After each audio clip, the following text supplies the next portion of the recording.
So my dear students, it is evident from the cause and effect sequence. I was talking about cause and effect sequence of an ideal paragraph that principal unity must not be overlooked at any cost whatsoever. Because we were talking about logical sequence pertains to principle of unity.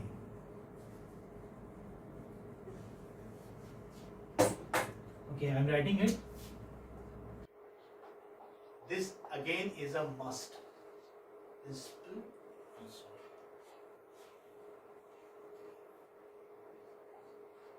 of unity. Principle of unity must not be overlooked at any cost whatsoever. It is, needless to say, desideratum. What is it? It is desideratum. Now I think it's a new word for you. Desideratum. Desideratum of a good paragraph. This principle of unity is a desideratum of a good paragraph. What do I mean by saying this? It is an essential quality, a prerequisite. Okay? It is needless to say, one should never introduce new and irrelevant ideas in the paragraph, howsoever interesting they might be. Okay? Howsoever interesting they might be. Besides, there should not be any repetition of the same point over and over again for the purpose of emphasis or any other reason for that matter. For variety, different types of sentences can be used in a paragraph, provided they support the main idea, because this has to be maintained throughout. Principle of unity has to be maintained throughout the paragraph. So you do not have scope to talk about irrelevant things. Okay? Because as far as paragraph is concerned, it carries only say 150 to 200 words. You do not have time to say distract from the main theme, the topic sentence. That is why I said principle of unity is a must. A good topic sentence we were talking about gives the intelligent reader a clear idea of the paragraph right in the beginning. While you were talking about the types of essays or types of paragraph, descriptive, narrative, reflective, and idiomatic, you suggested, one of you suggested that you can't judge a book by its cover. You cannot judge. It's a very nice topic. You cannot judge a book by its cover.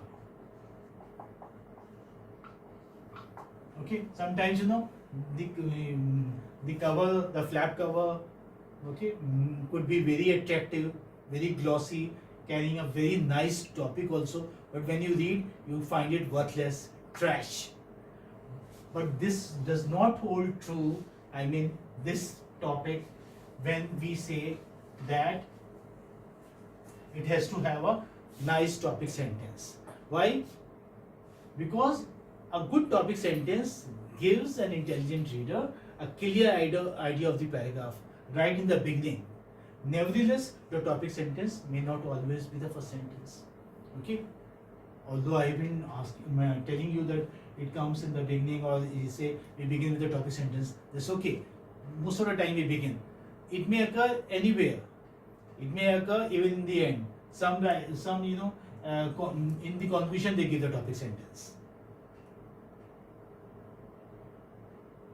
And it is also a good technique to end the paragraph or an essay very forcefully.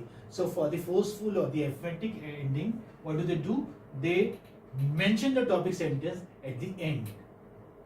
So it depends upon you. This is your style, because the style is the mirror of your personality, the way you write. So the style may vary, but I would suggest that it's better for you to give the topic sentence in the beginning. As for me, I give when I write a paragraph or an essay, I give it in the beginning, and that frames the introduction of the essay or a paragraph. However, the fact remains that the opening sentence attracts the attention of the reader, while the concluding sentence must leave the reader with a sense of fulfillment. Sense of fulfillment. What does it mean? Sense of fulfillment means, like, after you have completed the paragraph, there shouldn't be any urge, any curiosity left to read further. So it should be a perfect ending. The ending has to be perfect. This is what I mean by that. Sense of fulfillment. It should, like the couplets, I must say, in Shakespearean sonnets, must reinforce the intended theme and tie everything together with a perfect and satisfying conclusion. In Shakespearean sonnet, what do you have? You have a couplet at the end, and it is the couplet that gives a perfect ending to the sonnets of Shakespeare. I hope you remember, you had done a sonnet, shall I compare thee to a summer day? Shall I compare thee to a summer's day? This is a topic, summer's day. What was the couplet there?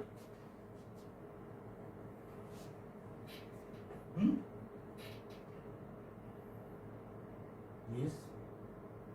So long as man can breathe and eyes can see, so long as man can breathe and eyes can see, so long lives this and gives life to thee. This was the couplet. That's a perfect couplet. This is what I was trying to make it clear to you, that beginning has to be very important. It should be very impressive. Why beginning should be important? It's almost like the face of a person. You are attracted by the face of a person. You just make a guess about the person, what kind of person he or she is. In the same way, if you write an impressive sentence at the beginning, then the reader is prompted to read the essay till the end. And if the conclusion too happens to be nice, then he is satisfied. He has a sense of fulfillment. Well, after having arrived, say, at the conclusion, or we have almost arrived at the conclusion. Now I'm going to conclude it. It is advisable, my dear students, to go through the entire paragraph at least once to check for any misspelled words, faulty punctuation marks, inappropriate transitional words, and silly grammatical errors. They just unknowingly creep in while writing in a hurry or because of examination nervousness. So what is advisable? It is good to read the paragraph or any question for that matter. Revise your answer sheet. As a matter of fact, any of these mistakes do hamper the spontaneity, the lucidity, coherence, and the stylistic flow of the paragraph. Hope you are going to revise your paragraph. Why do we need to revise our paragraphs? Why? Because there might be punctuation errors, spelling mistakes, or grammatical mistakes. In order to avoid them, we need to revise our paragraphs. Well, I have got a paragraph here. Okay. You may, if you wish, you may call it an ideal paragraph, because it carries the same points, the same characteristics that we were talking about. So I got it with me here. I'll be distributing the sheet to all of you. So I just read it out to you. The topic is where there is a will, there is a way.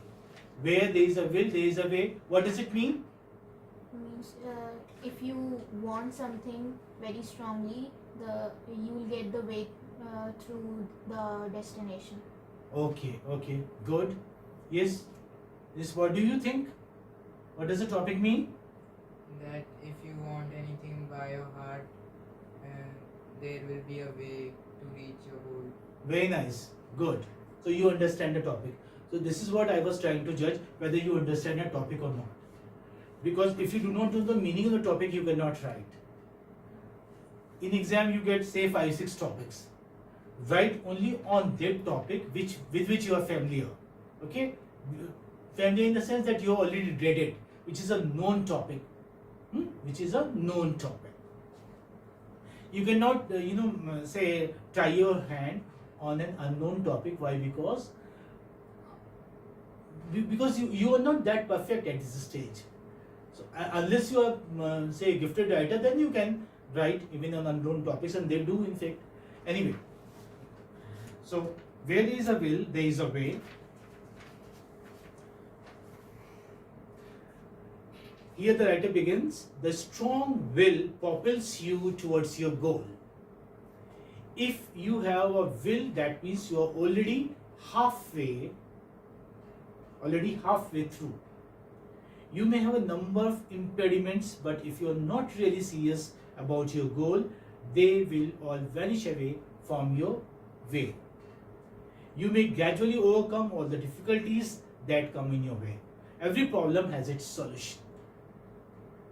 Whatever inventions are seen today were a problem one day. But the will and hard work of the inventor found their solution. Path of success runs through many labyrinths of failures. One who has a will to achieve success never gets frustrated by the odds and failures of the path. Every successful man fails many times, but with unshaken faith and a strong will, he becomes successful one day. Think high, try your best without being daunted by the odds of the path, and success is yours. Okay? So this is what I think, having gone through this paragraph and discussing the characteristics of an ideal paragraph, I'm sure this might help you to write better paragraphs in exam. But I would again say that it needs practice. So write paragraphs on at least say 15 to 20 topics. I have already suggested some topics to you. Okay, write them, and I'll also make you write on those topics there in the classroom, and say I'll check whether you have come up to the mark or not. So before that, these 5-6 topics which I have already suggested to you, please do write them. Okay, this is your assignment. Is it okay? Do you want to ask me anything? No, sir. Is it okay? So Yes. can we stop here? Yes, sir. Okay. Thank you so much.